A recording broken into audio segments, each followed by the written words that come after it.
우리가 지난 시간에 베레아에 대한 이야기를 했는데요. 사도행전 17장 14절, 우리가 15절부터 16절부터 읽었는데 14절 말씀을 보면 이 베레아 사람들이 바울에 대해서 어떠한 마음을 가지고 있었는가를 우리가 잘 알 수가 있습니다. 자, 14절 말씀 우리 한번 더 읽어보겠습니다. 형제들이 곧 바울을 내보내어 바다까지 가게 하되 실라와 디모데는 아직 거기 머물더라. 아멘. 자, 여기서 말하는 형제들은 지금 베레아에 있는 성도들을 이야기하는 거예요. 베레아에 있는 성도들이 바울을 내보냈다는 거죠. 그래서 바다까지 가게 했다는 것입니다. 근데 왜 그렇게 했는가?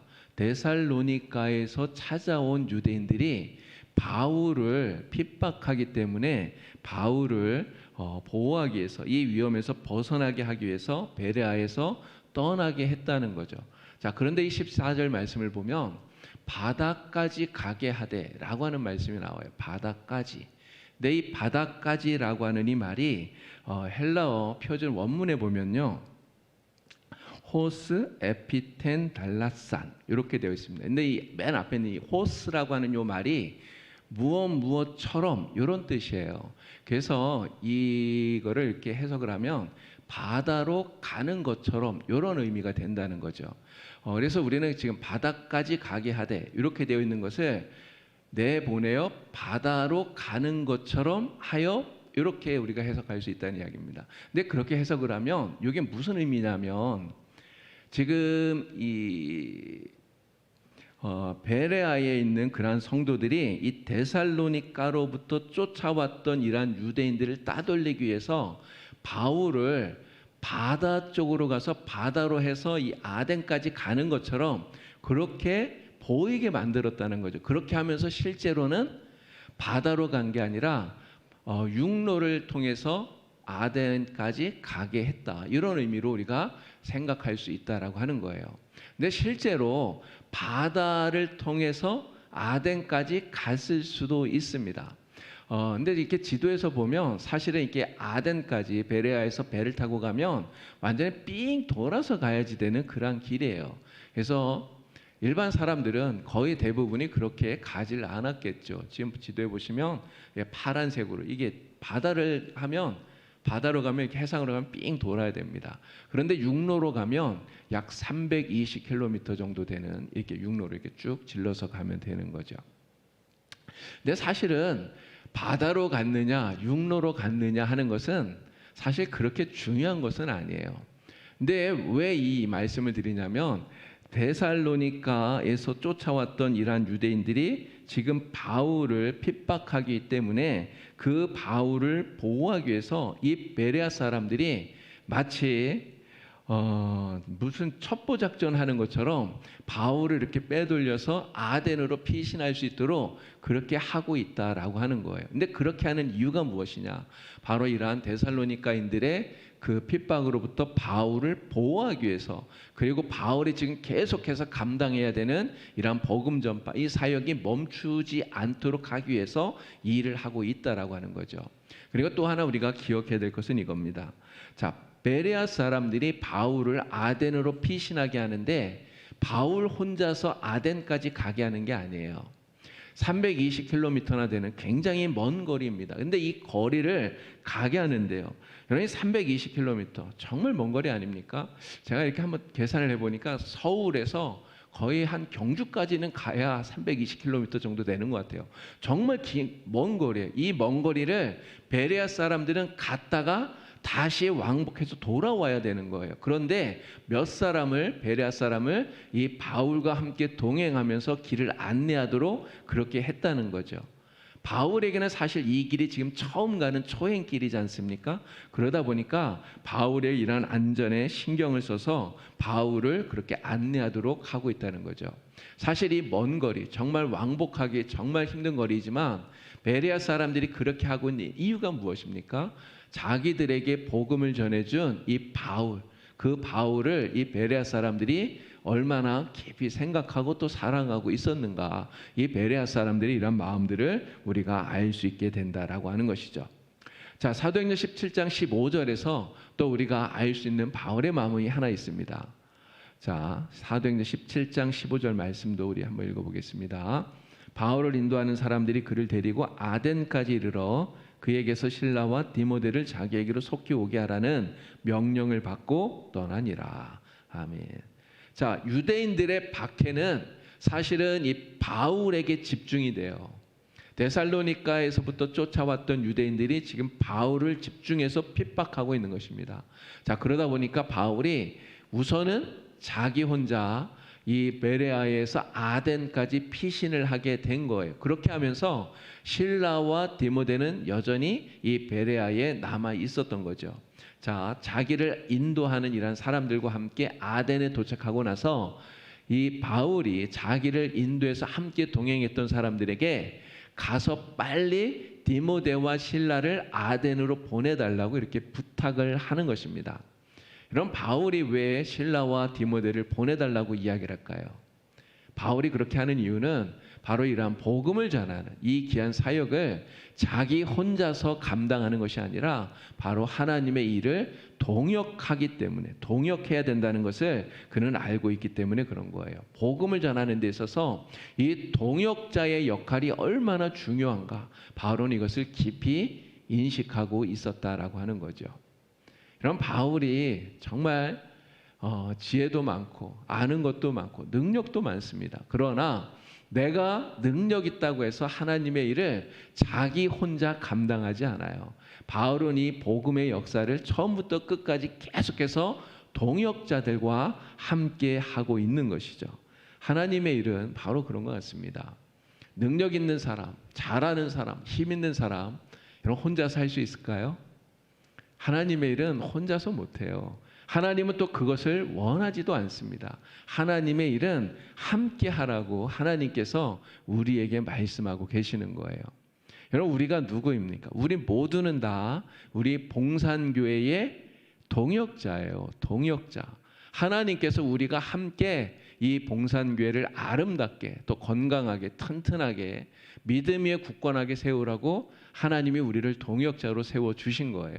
자, 그런데 함께 일은 하지만 그런데 어떤 사람은 더 능력이 많고요. 또 어떤 사람은 능력이 좀 적기도 하고요. 이게 좀 달라요.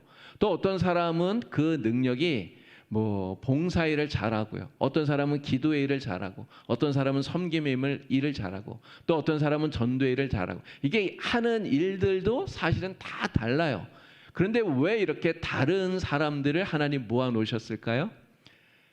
혼자서 다 잘할 수 없으니까 서로 잘하는 것을 가지고 함께 도우면서 동역하라라고 하는 거죠. 오늘 우리는 정말 하나님의 이 뜻을 알고 바울이 동역을 잘했던 것처럼 오늘 우리도 정말 봉산교회 좋은 동역자들로서 우리 교회를 잘 세워나가는 이 일에 함께 동역하는 저희들이 다 될 수 있기를 우리 주님의 이름으로 축원합니다. 자, 베레아를 떠나서 이제 이렇게 아덴에 바울이 도착하게 되었어요. 자, 아덴, 고대의 그리스 도시 국가들 중에 아티카라고 하는 곳의 수도가 이 아덴입니다. 지금은 우리가 아테네 이렇게 부르잖아요. 현재 그리스의 수도입니다. 아테네. 자, 베레아에서는 남쪽으로 아까 말씀드리는 것처럼 320km 정도 남쪽으로 밑으로 이렇게 쭉 이렇게 떨어져 있습니다. 이제 아덴에서 나중에 복음을 전하고 고린도로 가게 되는데 고린도에서는 동쪽으로 약 74km 정도 떨어진 곳에 이 아덴이 위치를 하고 있어요. 이 아덴이라고 하는 곳이 아주 천연 요새라고 합니다. 이게 서쪽을 제외하고 모든 곳이 다 이게 낭떠러지로 되어 있대요. 그러다 보니까 아마 적들로부터도 굉장히 도시를 지키기 아주 좋은 그런 천연 요새였다 이런 생각이 들고요. 로마가 이 그리스를 정복하고 난 후에도 이제 조약을 맺게 되는데 이 조약에 의해서 이 그리스는 완전한 독립 그러한 도시로서의 특권을 누렸다고 그래요.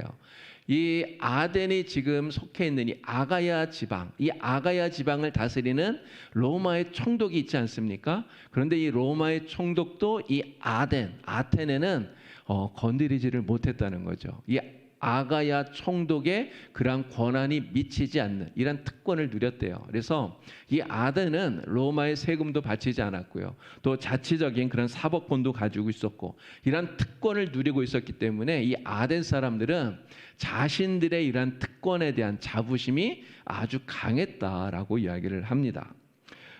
이 아덴에서 태어난 사람들 중에 아마 제일 유명한 사람 이야기하면 소크라테스, 그리고 소크라테스 제자인 플라톤 이런 사람들을 이야기할 수 있겠죠.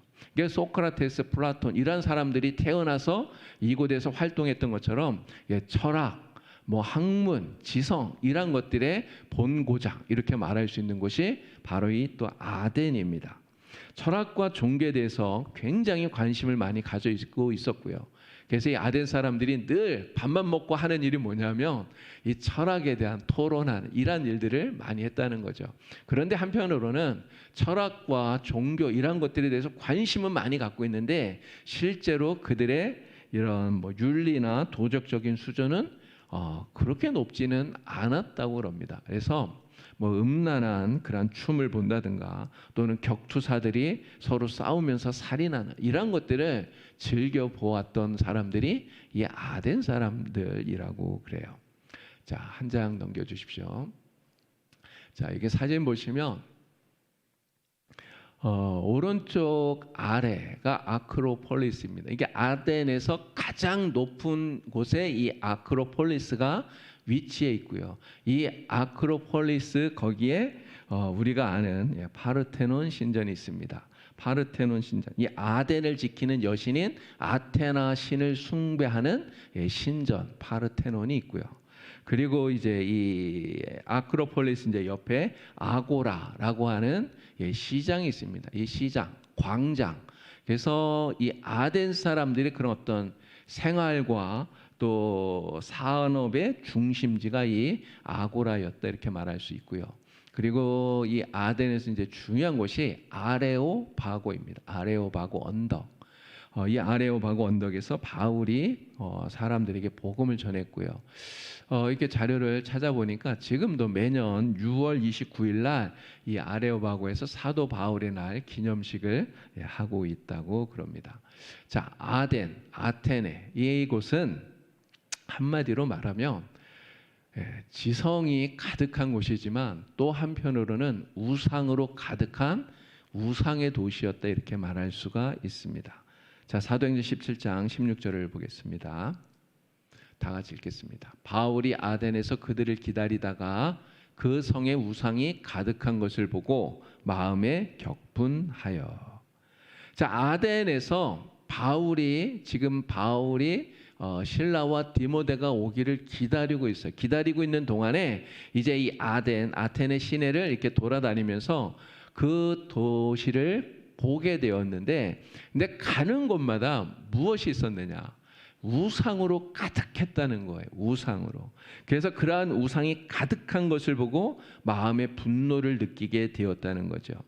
말씀드린 대로 이 아덴은 학문과 철학의 중심지입니다.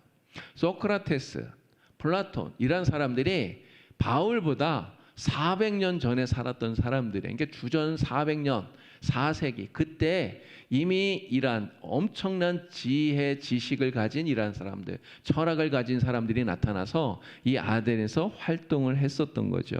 그 이후로도 철학, 과학, 수학 이런 것들이 이 아덴을 중심으로 엄청나게 발달하지 않습니까? 또 아테네, 민주주의의 발상지라고 우리가 이야기를 하잖아요. 그런데 이처럼 지성이 가득한 이 곳이 한편으로는 우상으로 가득한 곳이었다라고 하는 거죠. 그럼 그리스 신화를 보면 제우스를 중심으로 해서 올림포스에 12신이 나옵니다. 근데 이 그리스, 이 아테네에 12명의 신만 있느냐? 사실은 그렇지 않다는 거예요.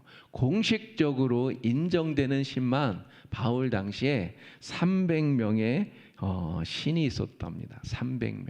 그리고 그러한 300명의 신을 가지고 이들을 섬기기 위해서 신전도 만들고, 그리고 이제 그 우상을 만들잖아요. 신상을 만드는데 그러한 신상이 이 당시 아덴에 약 3만 개 정도가 있었대요. 당시에 이 아덴 사람 숫자가 약 2만 5천 명 정도 됐다고 그렇게 돼 있더라고요. 여러분, 사람은 2만 5천 명인데 신상 숫자가 3만 개래요. 그러니까 사람보다도 우상의 숫자가 훨씬 더 많았던 도시가 바로 이 아덴이라는 거죠. 여러분, 그러니 바울이 가는 곳마다 눈에 띄는 게 뭐예요? 사람은 안 보여도 우상은 눈에 보이는 거예요. 그러니 이러한 것들을 보고 바울이 분노했다라고 하는 것입니다. 자, 그런데 왜 바울은 이러한 우상을 보면서 분노했는가? 두 가지 이유를 우리가 생각해 볼 수 있어요. 첫 번째는 이러한 아덴을 우상의 도시로 만든 악한 사탄에 대한 분노라고 하는 거예요. 이런 사탄이 아덴 사람들의 눈을 가립니다. 그래서 눈을 가려서 하나님을 보지 못하고 우상을 보게 만들어요. 우상을 섬기게 만들어요. 바로 그렇게 하고 있는 이 악한 사탄에 대한 분노를 느끼고 있는 것입니다. 그리고 또 하나는 이런 악한 사탄에게 속아서 12신 뭐 이런 것들을 만들고 신화를 만들고 그 신화에 나오는 신들이 진짜 살아있는 신이라고 생각하면서 이러한 신들을 숭배하고 있는 이 아덴 사람들의 이 무지에 대한 이러한 분노를 바울이 느끼고 있다라고 하는 거죠. 이런 아덴 사람들은 자기들이 세상에서 제일 똑똑하다고 생각하는 사람들이었어요. 자기들은 철학을 하기 때문에 세상 누구보다 더 지혜롭고 똑똑하다고 생각을 해요. 자, 그런데 그렇게 똑똑하다고 생각하는 사람들이 사탄에게 속고 있는 것입니다. 사탄에게 속아서 헛된 우상이 신인 줄 알고 헛된 우상 앞에 엎드려서 절하고 또 복을 비는 이런 정말 어리석은 그 모습이 바로 이 아덴 사람들의 모습이었다, 이렇게 말할 수 있는 것이죠. 이러한 악한 사탄과 또 세상 사람들의 이런 무지에 대해서 분노를 느끼는 것, 이 분노를 우리가 뭐라고 말하면 좋을까요? 이걸 거룩한 분노라고 이렇게 말할 수 있습니다. 거룩한 분노. 여러분, 예수님께서 화를 내셨습니까? 안 내셨습니까? 네? 예수님도 화를 내셨어요. 자, 성전에 들어가셨을 때 사람들이 성전을 완전히 시장판으로 만들어 놨잖아요. 시장 바닥으로 완전히 만들어 놓은 거예요. 그랬더니 예수님 어떻게 합니까? 노끈으로 채찍을 만들어서 상을 뒤집어 엎고 그리고 상인들 또 거기에 있는 모든 짐승들을 다 내어 쫓으신 거예요. 여러분, 예수님의 이러한 분노를 우리가 거룩한 분노라고 이렇게 말할 수 있는 거죠. 여러분, 예수 믿는 사람은 사실 화를 잘 내면 안 됩니다. 진짜 화를 잘 내면 안 돼요. 이런 감정에 이끌려서 분노를 막 쏟아붓는 거, 이거는 진짜 예수 믿는 사람의 모습이 아니에요.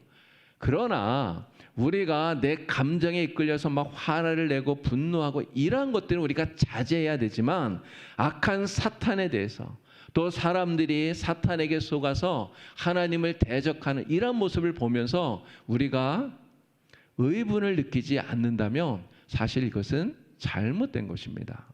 악한 사탄이 사람들을 속여서 헛된 우상을 숭배하면서 죽어가는 거잖아요. 그러니까 사람들을 죽음의 길로 그렇게 이끌어가는 이런 모습들을 보면서 또 악한 사탄에게 속아서 헛된 우상 앞에 엎드려 절하면서 하나님을 거역하고 하나님을 대적한 이런 사람들을 보면서 우리가 거룩한 분노를 느끼지 못한다면 이것은 결코 옳은 모습이 아니라고 말할 수 있다는 거죠. 그럼 바울이 이 아덴에서 이렇게 우상이 가득한 것을 보면서 격분했다고 그래요. 분노한 것이죠.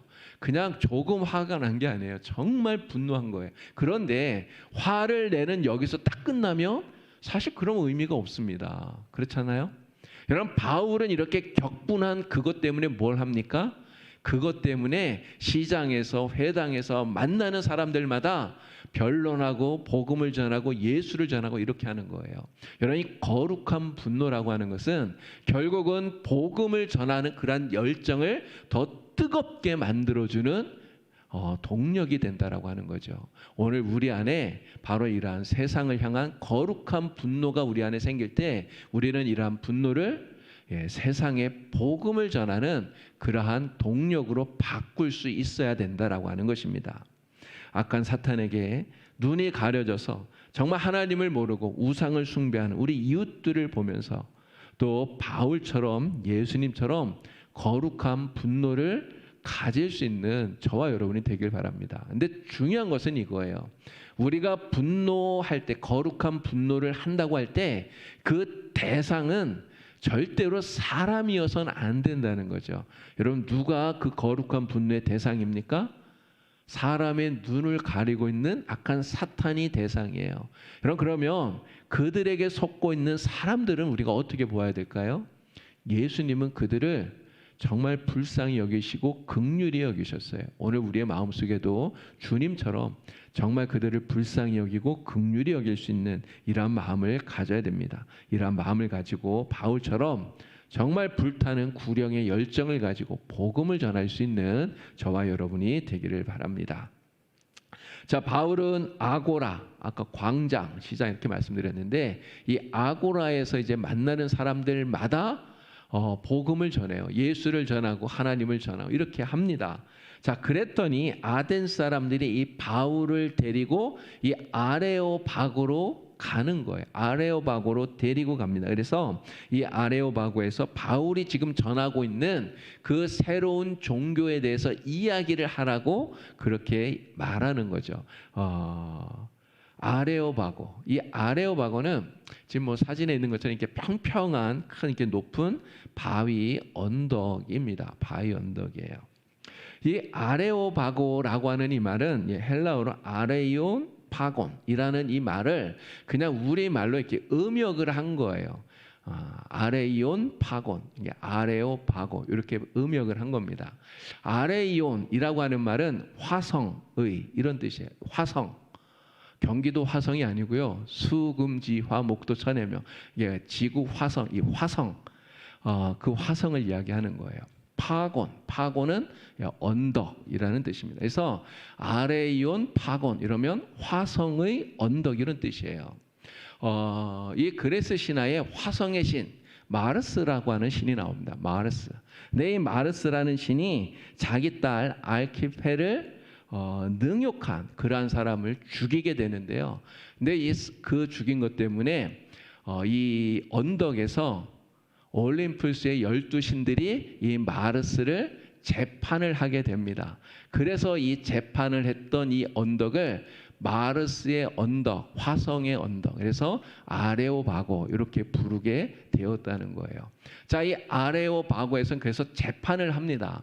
어떤 재판을 하냐면 중범죄자들, 이렇게 살인자들, 방화범, 뭐 종교를 혼란케 한 사람들, 이러한 중범죄자들을 여기에서 재판을 했다고 그래요.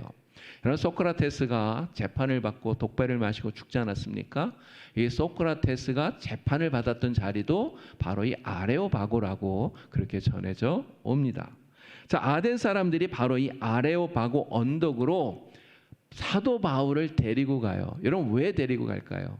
바울이 지금 예수를 전한다고 해서 바울을 재판하려고 가는 거냐? 사실은 그렇지 않습니다. 재판을 위해서 가는 게 아니라 지금 바울이 전하고 있는 새로운 종교에 대해서 그것이 무엇인지를 알아보기 위해서 데리고 가는 거예요. 이 아덴 사람들의 취미가 있습니다. 취미. 새로운 것들을 계속해서 탐구하고 추구하는. 그래서 매일같이 새로운 지식, 새로운 철학 이런 것들을 듣고 토론하고 이게 아덴 사람들의 취미인 거예요. 그런데 지금 사도 바울이 와서 막 전하는 걸 보니까 자기들이 듣지 못했던 새로운 것들을 이야기를 하는 거죠. 그래서 바울이 전하는 이 새로운 종교가 무엇인가를 알고 싶어서 그래서 이 아레오바고에서 바울에게 말할 수 있는 이러한 기회를 주게 되었다라고 하는 겁니다. 그래서 이 아레오바고에서 이제 바울이 아덴 사람들을 대상으로 복음을 전하게 되는데요. 설교를 하게 됩니다. 그래서 우리가 이 유명한 아레오바고 설교라고 불러요. 이 아레오바고 설교를 통해서 바울은 크게 세 가지 주제로 복음을 이야기를 하게 되는데, 자, 첫 번째는 이런 이야기를 합니다. 이 세상에서 참된 신은 누구인가라고 하는 것을 이야기를 합니다. 사도행전 17장 22절부터 25절까지의 내용이 바로 그것입니다. 자, 이 말씀에 보면 사도 바울이 처음에 말을 꺼낼 때 이 이야기를 해요. 아덴 사람들아, 내가 너희를 보니 너희가 범사의 종교심이 많도다. 이런 이야기를 합니다. 범사의 종교심이 많도다. 아덴 사람들의 종교성이 굉장히 뛰어나다라고 하는 것을 이야기하는 거예요. 사실 이 아덴 사람들이 가지고 있는 신과는 범신론이라고 하는 겁니다. 범신론. 이게 모든 것에 다 신이 깃들여져 있다라는 거예요. 이런 범신론적인 그러한 사상을 가지고 있었기 때문에 이 아덴 사람들은 여러 많은 신들을 섬기는데 아까 이제 300개의 신이 있었다 그랬잖아요. 그런데 바울이 다니면서 보니까 어떤 신전은 알지 못하는 신에게 이렇게 써 있는 거예요. 그러니까 어떤 신을 숭배를 하는데 그 신의 이름도 모르면서 그냥 그 신을 섬기고 있는, 이 정도까지 이 아덴 사람들의 종교성이 아주 뛰어났다라는 거죠.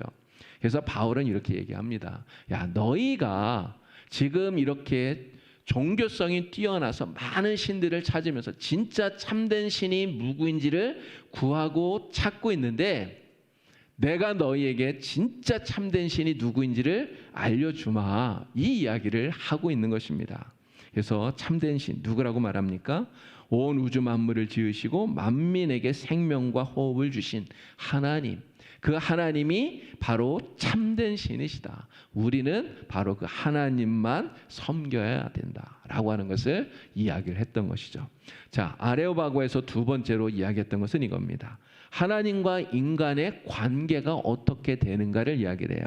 26절부터 29절까지 그 이야기를 했는데, 자, 아덴 사람들이 가지고 있었던 기본적인 생각이 하나 있습니다. 이건 뭐냐면 이 아덴이 그 아티카의 수도라고 말했잖아요. 바로 그 아티카, 그 본토의 흙으로 자기들은 창조되었다고 이 사람들은 생각을 해요. 그래서 이 아티카 본토의 흙으로 자기들이 만들어졌기 때문에 세상의 다른 어떤 인류보다 우리가 더 우월하다라고 하는 그런 어떤 자기들이 더 뛰어나다고 하는 이러한 자긍심을 이들은 가지고 있었다는 거죠. 근데 바울은 이러한 아덴 사람들의 생각에 잘못되었다고 얘기합니다. 이게 너희만 이렇게 우월하게 뛰어난 게 아니라 세상 모든 민족은 다 하나다 이야기를 해요. 왜 다 하나가 되느냐? 우리의 조상은 한 사람으로 말미암았기 때문이다라는 거죠. 여러분, 누가 우리의 조상입니까? 아담이잖아요. 그러니까 아담으로부터 모든 인류가 시작이 되었기 때문에 우리는 다 하나다 이렇게 이야기하면서 그 아담에게 생명을 주고 호흡을 주고 또 그를 기동하게 만드신 분이 누구인가? 바로 하나님이시라는 거죠. 그래서 유대인뿐만 아니라 헬라인 모든 사람들은 다 그 하나님을 알고 하나님을 예배하고 하나님을 섬겨야 된다라고 하는 것을 주장하고 있는 거예요. 자, 그리고 이제 세 번째 어떤 내용을 이야기를 했는가? 아덴 사람들의 회개를 촉구하는 이러한 이야기를 합니다. 30절, 31절 말씀이 이거예요. 자, 30절하고 31절은 우리 한번 읽어보도록 하겠습니다. 알지 못하던 시대에는 하나님이 간과하셨거니와 이제는 어디든지 사람에게 다 명하사 회개하라 하셨으니 이는 정하신 사람으로 자여금 천하를 공의로 심판한 날을 적정하시고 이에 그를 죽은 자 가운데서 다시 살리신 것으로 모든 사람에게 믿을 만한 증거를 주셨음이니라 하니라. 아멘. 자, 알지 못하던 시대라고 이야기합니다. 알지 못하던 시대. 무엇을 알지 못하던 시대입니까? 바로 예수 그리스도를 알지 못하던 시대를 얘기하는 거예요. 자, 알지 못하던 시대에는 하나님이 간과하셨다고 얘기를 해요. 간과하셨다. 그냥 하나님께서 이방인들이 죄를 지었음에도 불구하고 그냥 모른 척 지나가셨다, 이런 의미가 아닙니다. 아직 예수 그리스도가 오시기 전에는 이방인들이 죄를 지은 것, 그 죄가 괘씸하지만 아직은 내가 벌하지 않고 참고 기다리고 계셨다, 이런 의미로 간과하셨다 이렇게 얘기를 하는 거예요. 자, 그런데 이제는 때가 달라졌다는 거예요. 예수 그리스도가 오시기 전까지는 그렇게 하셨지만 이제는 예수님이 오셨다는 거죠. 예수님이 그리스도로 세상에 오셨기 때문에 하나님께서 예수님을 통해 하나님의 공의를 확실하게 보여주셨기 때문에 이제는 복음을 들은 자들에게는 하나님이 그 죄를 더 이상 간과하실 이유가 없다라는 거예요. 이런 사람들에게는 어떤 의무만 생깁니까? 예수를 그리스도로 영접하고 그리고 죄를 회개해야 할 당위적인 의무만이 남게 되었다라고 하는 것이죠. 자, 이것을 하나님께서 우리에게 어떻게 증언하시는가? 바로 예수 그리스도, 우리를 위해서 십자가에서 죽으신 예수님을 하나님이 다시 살리심으로써 하나님이 이것을 증거하셨다, 이렇게 이야기를 한 거예요. 그래서 예수 믿고 하나님께로 돌아와야 된다라고 하는 것이 바울이 아레오바고에서 전한 설교의 마지막 주제다, 이렇게 말할 수 있는 것입니다.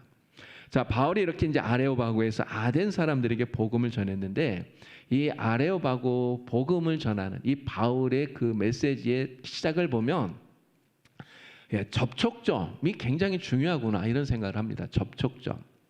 어떤 사람들과 우리가 뭔가 이야기를 할 때 서로 관심 있는 걸 이야기를 해야, 그래야 얘기가 소통이 되잖아요. 이 사람이 전혀 관심 없는 걸 가지고 말하면 그러면 이야기가 진행이 잘 안 돼요. 근데 이 아레오바고에서 아덴 사람들은 종교에 대한 굉장히 관심을 갖고 있었기 때문에 그들의 그 종교성이 뛰어나다라고 하는 것을, 이 종교성을 접촉점으로 삼아서 이야기를 시작을 했던 거죠. 그렇게 하면서 그들이 찾는 그러한 참된 신, 그 참된 신이 바로 하나님이시다라는 것을 가르쳐 주고요. 이제는 알지 못하던 시대가 끝이 났기 때문에 예수 그리스도를 통해서 하나님을 알고 복음을 알고 주님께로 돌아와야 된다라고 하는 복음을 선포하게 되었던 겁니다. 자, 아덴에서 이렇게 이제 바울이 아레오바고 전도 설교를 했는데, 그러면 그 결과가 어떻게 되었는가? 결과가 중요하잖아요. 자, 사도행전 17장 32절부터 34절을 우리 함께 읽어보겠습니다.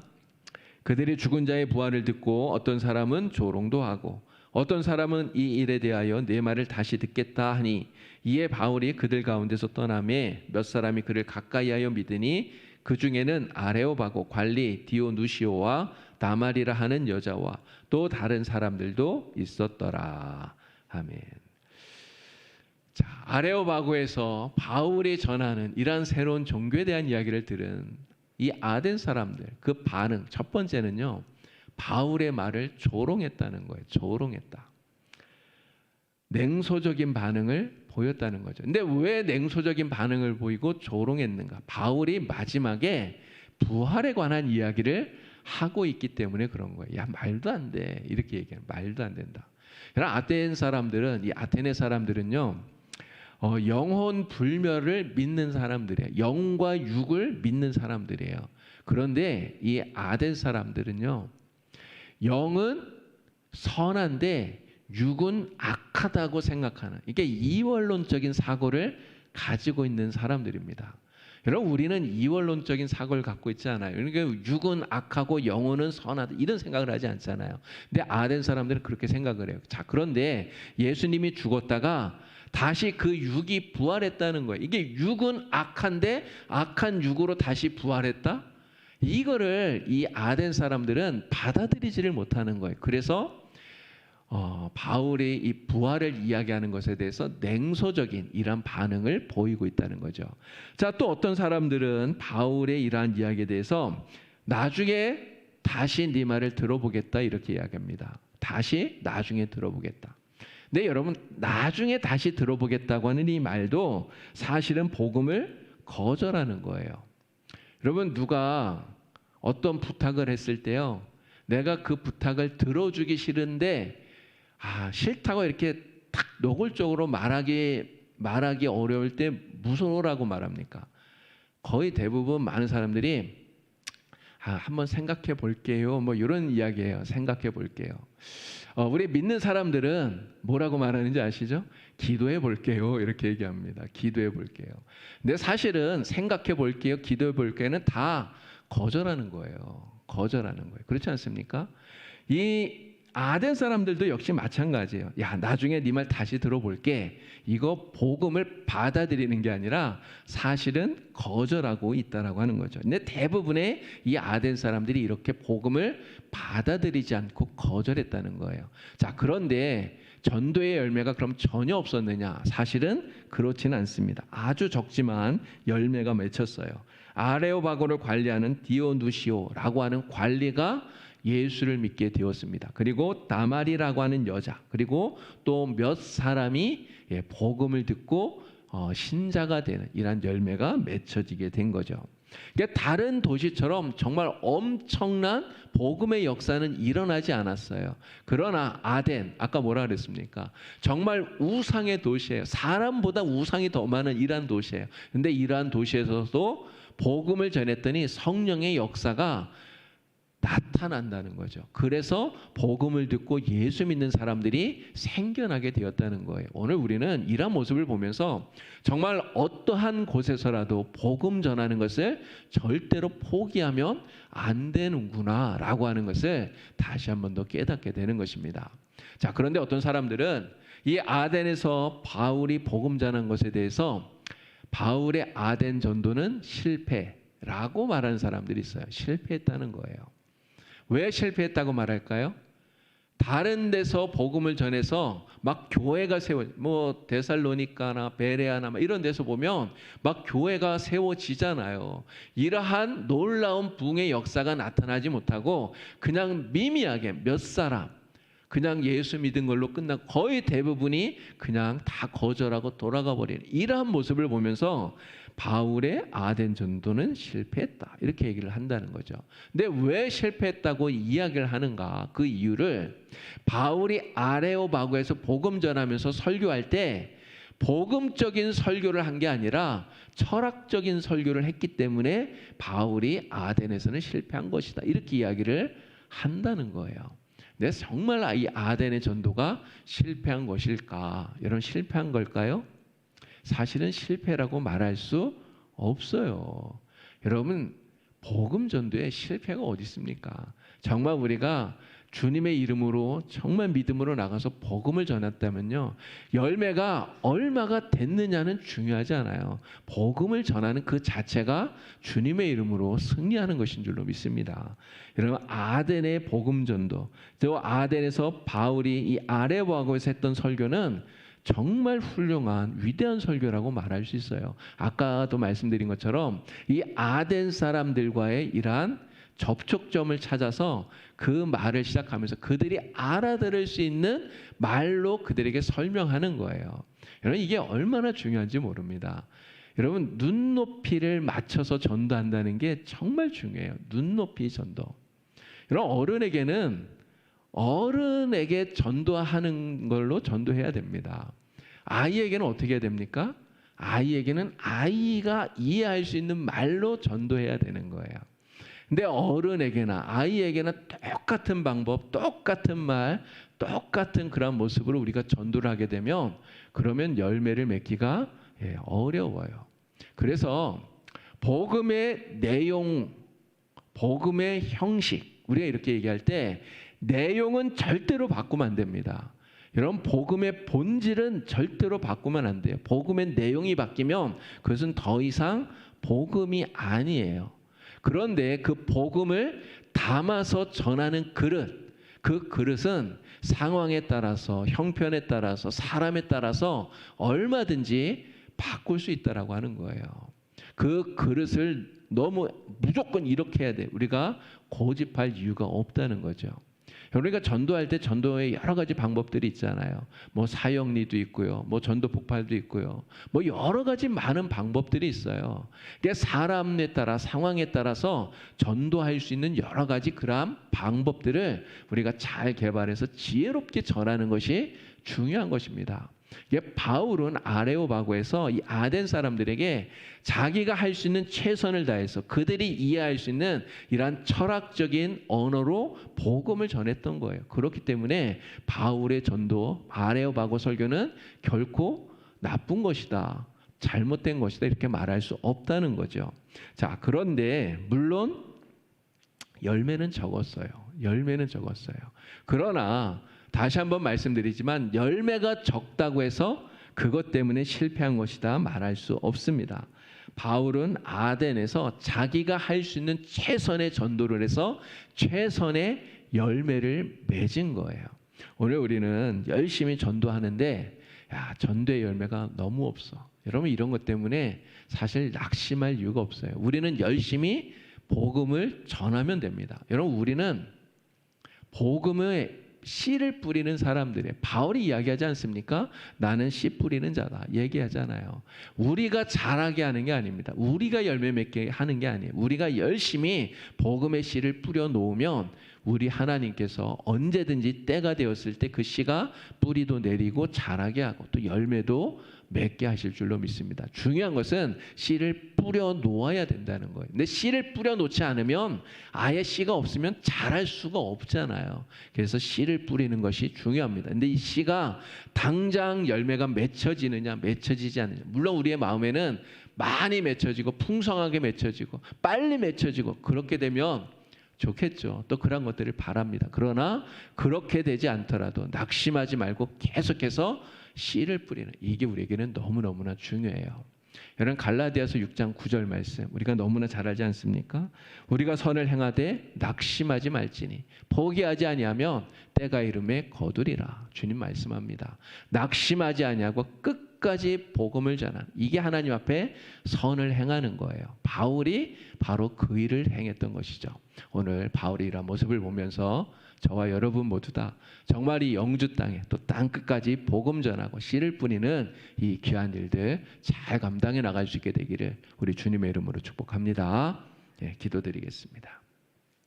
하나님 아버지, 바울이 아덴에서 전도했던 모습을 통해서 오늘 우리가 어떠한 모습으로 주님을 섬기고 또 복음을 전해야 될지를 다시 한번 깊이 생각해 봅니다.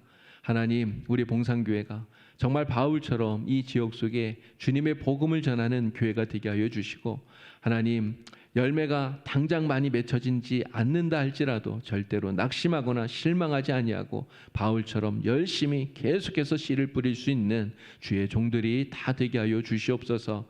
반드시 하나님께서 우리가 뿌린 이 복음의 씨가 뿌리를 내리고 자라게 하시고 열매 맺게 하여 주실 줄 주여 믿습니다. 이 귀한 일에 끝까지 함께 동참하는 그래서 하나님의 선한 역사를 이루어가는 귀한 하나님의 동역자들 다 될 수 있도록 성령님 인도하여 주시옵소서. 예수님의 이름으로 기도드리옵나이다. 아멘.